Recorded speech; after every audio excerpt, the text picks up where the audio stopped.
I mean, our Fox News polling does show the economy is the #1 issue and that people do give you all the edge on that. And yet, this is what we have out from some new polling out of the New York Times. They say Ms. Harris is now leading Mr. Trump among likely voters in Arizona, 50 to 45, and is even edged ahead of Mr. Trump in North Carolina, a state Mr. Trump won 4 years ago, while narrowing his lead significantly in Georgia and Nevada. What is the administration doing, the campaign doing with that data as it comes in? I mean, these are critical states that you got to have a path to 270. Are there any pivots? Are there any, reconfiguring of what you're doing in the strategy? Because you talk about your message, but is it not landing?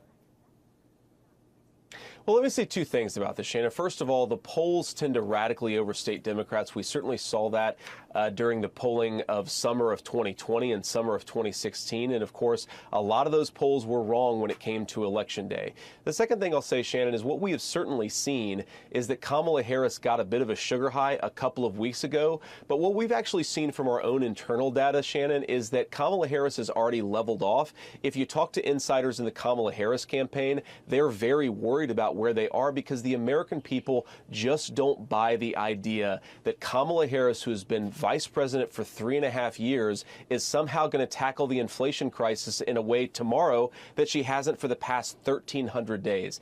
Giving Kamala Harris control over inflation policy, Shannon, it's like giving Jeffrey Epstein control over human trafficking policy. The American people are much smarter than that. They don't buy the idea that Kamala Harris represents a fresh start. She is more of the same. It is doubling down on the failed policies of the Harris administration to give Kamala Harris a promotion rather than to fire her, which is what I think most Americans are going to do on November.